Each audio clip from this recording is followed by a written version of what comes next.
Hello friends, welcome back to my channel. ட்ராமாக்குள்ள போறதுக்கு முன்னாடி மறக்காம இந்த வீடியோக்கு ஒரு லைக்கை போட்டுருங்க. சரி வாங்க ட்ராமாக்குள்ள போகலாம்.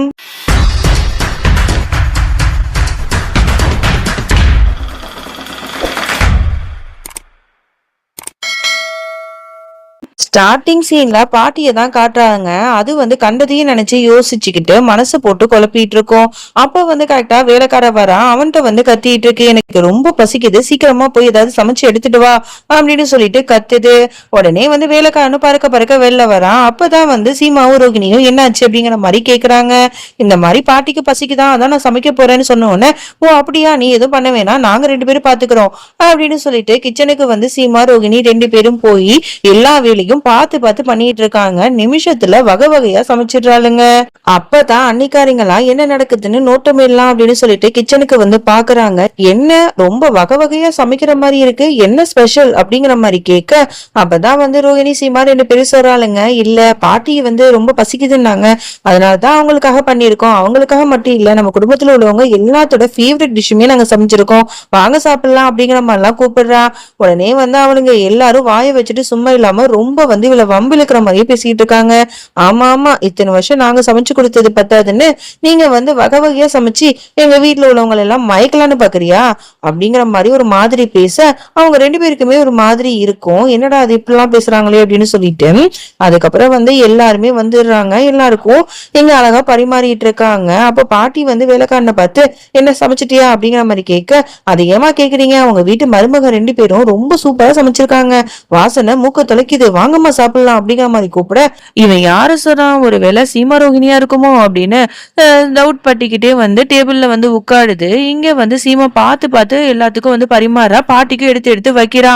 எல்லாரும் சாப்பிட்டு பார்த்துட்டு ஆகோ ஓகோன்னு பாராட்டுறாங்க, சூப்பரா இருக்கு, செமையா இருக்கு அப்படின்னு சொல்லிட்டு. அப்புறம் நம்ம சித்தார்த் பிரேமு கூட ரொம்ப அருமையா செஞ்சிருக்கீங்கப்பா 2 பேரும், உங்க 2 பேரும் கைக்கு அப்படி தங்க வளையல கிஃப்ட் பண்ணலாம் அப்படிங்கிற மாதிரிலாம் பேசிட்டு இருக்கான். அதோட எல்லாரும் பாட்டி எப்படி இருக்கு அப்படிங்கிற மாதிரி கேக்குறாங்க. அவங்களுக்கு என்ன சொல்றது, வேற வழியே இல்லாம நல்லா இருக்கு நல்லா இருக்கு அப்படிங்கிற மாதிரி சொல்லி சமாளிக்கிறாங்க. அதோட இங்க எல்லா வேலையுமே முடிச்சுக்கிட்டு கிச்சன்ல பாத்திரம் வரைக்குமே அழகா விலைக்கு வச்சிடறாளுங்க. அப்ப கரெக்டா உமா பாக்குறா, என்னது இது எல்லாத்தையும் இவளுங்களே பண்ணிட்டாளுங்களே அப்படின்னு சொல்லிட்டு கடுப்பாய் அப்படி முறைச்சு பாத்துட்டு இருக்கா. அதுக்கப்புறம் சாமி ரூமுக்கு போயிட்டு அழகா அங்க இருக்கிற எல்லாத்தையுமே ஒழுங்குபடுத்திட்டு கிளீன் பண்ணிட்டு இருக்காளுங்க. இது எல்லாத்தையுமே பாவியும் உமாவும் பார்த்துட்டு அப்படி பொறாமையா பாக்குறாளுங்க. இவளுங்க 2 பேருமே பெரிய பாட்டிய மயக்கணுங்கிறதுக்காகவே இப்படி எல்லாம் பண்ணிட்டு இருக்காங்க. எரிச்சலா வருது, நமக்கு ஒரு வேலை கூட மிச்சம் வைக்க மாட்டாங்களே, இந்த மாதிரிலாம் பண்ணி நல்ல பேர் எடுக்கலாம்னு பாக்குறாளுங்க. எப்படியாவது இவங்க 2 பேரையும் நம்ம தடுக்கணுங்கிற மாதிரிலாம் யோசிச்சுட்டு இருக்காளுங்க. அப்பதான் இங்க ரோகிணி சொல்றா, அக்கா வேலையெல்லாம் முடிஞ்சிச்சுல, எனக்கு செம்மையா தூக்கம் வருதுக்கா அப்படிங்கிற மாதிரி சொல்றா. உடனே சீமா சொல்றா, ஓ உனக்கு தூக்கம் வருதா, ஒரு பிரச்சனையும் இல்ல, நீ போய் தூங்கு, நான் பாத்துக்கிறேன் அப்படின்னு சொல்லிட்டு அவளை அனுப்பி வைக்கிறா ஹக் பண்ணிட்டு. இந்த மாதிரி இவங்க 2 பேரும் ஒன்னா வேலை பாக்குறது போறது ஒத்துமையா இருக்கிறது எல்லாத்தையுமே தூரத்துல இருந்து பாட்டி பார்த்து அப்படியே முறைச்சு பார்த்துட்டு இருக்கு. அதுக்கு கடுப்பாகுது.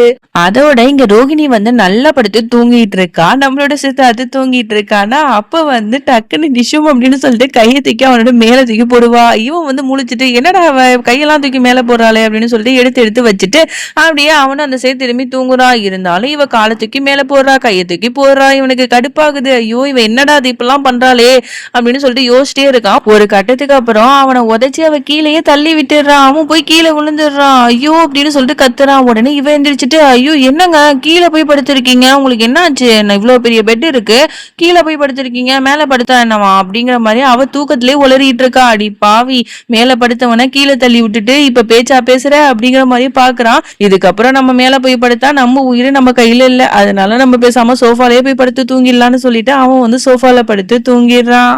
அப்படியே இங்க சீமாவை தான் காட்டுறாங்க. பிரேம் நல்லா படுத்து தூங்கிட்டு இருக்கானா, இவ பெட் காஃபியை எடுத்துட்டு போயிட்டு அவன் பக்கத்துல போயிட்டு பிரேம் எந்திரிங்க அப்படிங்கிற மாதிரி சொல்றான். அவன் எந்திரிக்கவே மாட்டான். அதோட அவனோட தலையை வருடி விட்டுட்டு அவனுக்கு முத்தம் கொடுத்து இப்ப எந்திரிங்க அப்படிங்கிற மாதிரி சொல்ல அவனு சிரிச்சுட்டு எந்திரிக்கிறான்.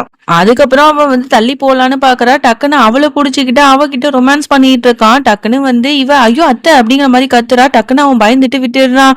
அப்ப அவ விழுந்து விழுந்து சிரிப்பா, என்ன பிரேம் நல்லா பயந்துட்டீங்களா, நான் சும்மா சொன்னேன் அப்படிங்கிற மாதிரி உடனே அடிப்பாவி சும்மா விளையாட்டுக்கு சொன்னியா நீ அப்படிங்கிற மாதிரி சொல்ல உடனே சரி சரி ஆபீஸ்க்கு கிளம்புங்க லேட் ஆயிடுச்சு அப்படின்னு சொல்லிட்டு காஃபியை எடுத்து அவங்க கிட்ட குடுக்குறான். அவனும் குடிச்சிட்டு இருக்கான். இவ போய் ட்ரெஸ் எல்லாம் வந்து எடுத்துட்டு இருக்கா. பிரேமுக்கு வந்து ஒரு யோசனை வருது, பேசாம நம்மளுக்கு ஜுரம் வருதுன்னு சொல்லிடலாமா அப்படின்னு சொல்லிட்டு டக்குன்னு வந்து சொல்றான், சீமா எனக்கு ஜுரம் அடிக்குது பாரு அப்படிங்கிற மாதிரி சொல்ல, என்னங்க சொல்றீங்க அப்படின்னு சொல்லிட்டு அவளும் பதட்டமா தொட்டு பாக்குறா. பார்த்தா ஜுரமும் இல்ல ஒண்ணும் இல்ல. அவன் வந்து ஆபீஸ்க்கு போக கூடாது அப்படின்னு சொல்லிட்டு ஏமாத்தணுங்கிறதுக்காக தான் இப்பெல்லாம் சொல்லியிருப்பான். ஓ அப்படியா, என்னங்க இவ்வளவு ஜுரம் அடிக்குது, என்ன பண்றது, பேசாம டாக்டர்கிட்ட போலாமா அப்படிங்கிற மாதிரி சொல்ல, உடனே இவனு பாவமா மூஞ்சி வச்சுக்கிறான். நடிக்காதீங்க, எனக்கு எல்லாம் தெரியும், கிளம்புங்க கிளம்புங்க அப்படின்னு சொல்லிட்டு குளிக்கிறதுக்கு டவலை கொடுத்து அனுப்பி வச்சிடுறா. அதுக்கப்புறம் இங்க ரோஹிணி வந்து கிச்சன்ல வந்து வேலை பார்த்துட்டு இருக்கா. அப்ப வேலையாட்கள்லாம் வந்துட்டு இந்த மாதிரி வீட்டுக்கு தேவையான ஜாமான் எல்லாம் வந்து மளிகை ஜாமான் எல்லாத்தையும் வச்சுட்டு போறானுங்களா.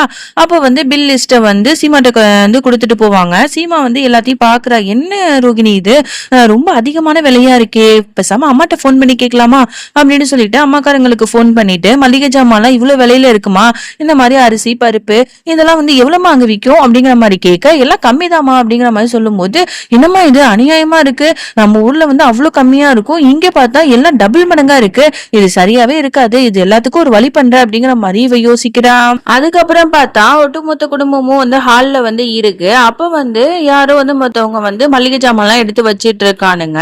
உடனே வந்து பாட்டி கேக்குது, அம்மா இவர் யாரு புதுசா இருக்கு அப்படிங்கிற மாதிரி கேட்க, உடனே சீமா சொல்றா, இது வந்து நான் தான் வந்து எங்க ஊர்ல இருந்து வர வச்சிருக்கேன், இங்க பாருங்க பாட்டி, நீங்க நார்மலா வந்து வாங்குற வந்து பொருளுக்கும் இவர் கொடுக்குற விலைக்கும் நிறைய வித்தியாசம் இருக்கு. இது வரைக்கும் நம்ம ஏமாந்துட்டு இருந்திருக்கோம். சாதாரணமா ஒரு 20 ரூபாய் பொருள 40 ரூபாய் விலை சொல்லி விக்கிறாங்க, இதெல்லாம் வந்து நமக்கு லாஸ் தான், அதனாலதான் நான் இப்படி பண்ணேன், நீங்களே பாருங்க அப்படின்னு சொல்லிட்டு எல்லாத்தையுமே வந்து சொல்ல, உடனே வந்து பாட்டிக்கே வந்து அதிர்ச்சியா இருக்கு. என்னடா அது, இந்த மருமக 2 பேருமே வந்து நல்லா திறமசாலியா இருக்காளுங்களே அப்படிங்கிற மாதிரியே பாத்துட்டு இருக்கு. அன்னிக்காரிங்க எல்லாம் திரு திருன்னு முழிக்கிறாளுங்க. இவ்வளவு நாள் இந்த வீட்டுல இருக்கோம், இந்த விஷயத்த கூட கண்டுபிடிக்காம இருந்துட்டோமே, நம்மளாம் எவ்வளவு மக்கா இருக்கும் அப்படிங்கிற மாதிரி யோசிச்சுட்டு இருக்காளுங்க.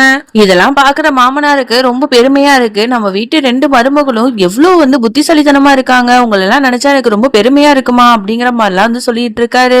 பிரேமுக்கும் சித்தார்த்துக்குமே ரொம்ப பெருமையா இருக்கு தன்னோட மனைவிகளை நினைச்சு. அதுக்கப்புறம் வந்து எல்லாரும் போயிடுறாங்க.